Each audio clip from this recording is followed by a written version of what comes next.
Hello from Span.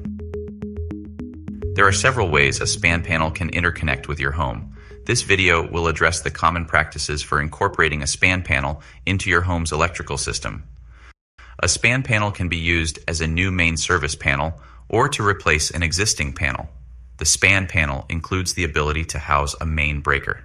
A main breaker from 100 amps to 200 amps can be used depending on the desired service size. When the span panel is not installed as service equipment, any factory-installed main bonding jumper must be removed. In this case, ensure neutral and ground are properly bonded at the upstream service equipment. Span can be used as a sub-panel downstream of a service disconnect.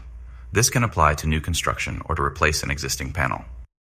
Here, Tesla's backup gateway is the main service disconnect. In this configuration, a main breaker is typically not needed in span. If one is present in the span panel, it does not need to be removed, since overcurrent protection is upstream. In this application, the span panel's main breaker is a local disconnect for servicing when needed. In this example, the main service disconnect is an exterior 200 amp knife handle. The disconnect is readily available for utility and for first responders. Shown here, the span panel is downstream of the 200 amp disconnect and the Tesla gateway. The span panel is being utilized as a sub-panel in this instance.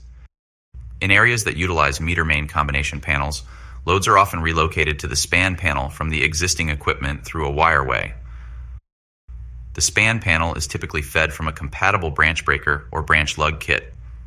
Sometimes the existing meter main equipment doesn't have a compatible component that can feed the full capacity of the service and has to be updated.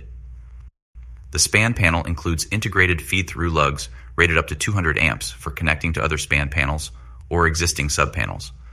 These lugs connect directly to the main busing in the span panel, so the main circuit breaker protects them. When connecting to other feeders, ensure the conductors are protected from overcurrent in accordance with NEC Article 240.